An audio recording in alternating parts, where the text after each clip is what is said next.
Developing landing consistency is essential for good all-around competitive gymnastics performance. Sticking a landing is the ultimate way of demonstrating technical mastery of a move or routine, which is very noticeable even for people with little or no gymnastics experience. In gymnastics, every dismount, vault or tumbling pass can be deducted quite heavily for large steps or hops upon landing, so avoiding these deductions or reducing them can make a real difference to your overall score and ranking in a competition. In order to start sticking landings, firstly you must understand the perfect landing position. This is the desired landing position as it is both stable and unlikely to pick up other landing deductions.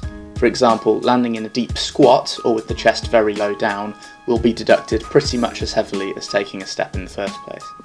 You should aim to land with a small bend in the knee, chest up but dished in, and arms out in a narrow V in front of you.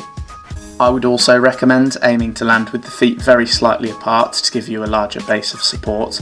Unless the feet are excessively split, this should lead to no significant deduction. Start by simply trying straight jumps from a height and getting used to landing in this position consistently. Before trying to stick somersaults, it's important to understand that you will never be able to stop completely still when landing from a jump with somersaulting rotation. As you hit the floor, your momentum will always carry you onwards a small amount. For this reason, landing a somersault completely straight up will usually result in over-rotation as you continue in the same direction after hitting the floor and travel past the upright landing position. The trick to get around this is to land leaning very slightly backwards in a forwards landing and very slightly forwards in a backwards landing.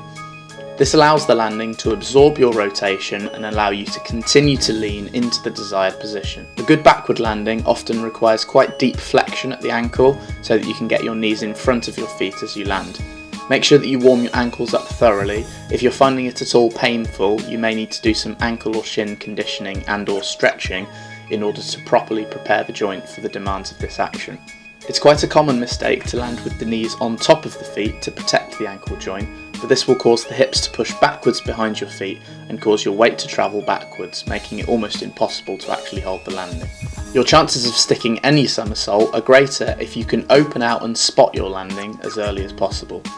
For forward landings, you obviously can't see your landing directly, but it is still useful to open out early, as this will help you orientate where you are in space, as well as slowing the rotation down before you hit the ground.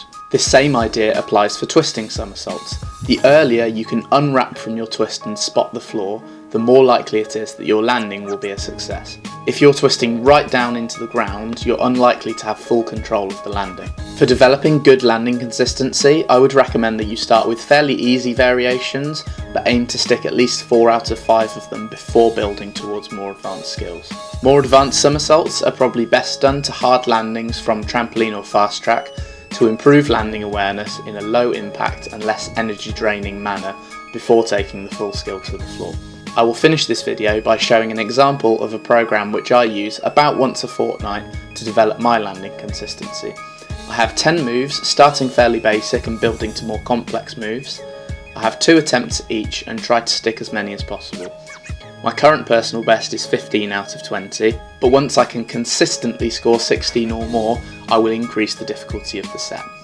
It's a really fun, challenging and beneficial drill which I really recommend that you implement into your training, obviously adjusting the skills used up or down depending on your ability level.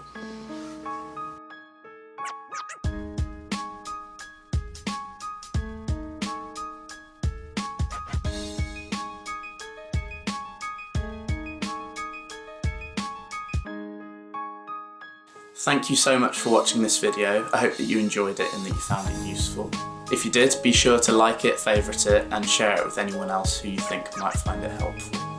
For more regular updates, be sure to subscribe to this YouTube channel. And for even more videos and updates, make sure that you like my Facebook page and subscribe to my training YouTube channel. If you have any comments, suggestions or questions, please leave them below and I'll make sure that I get back to you. Thank you, hopefully see you again soon.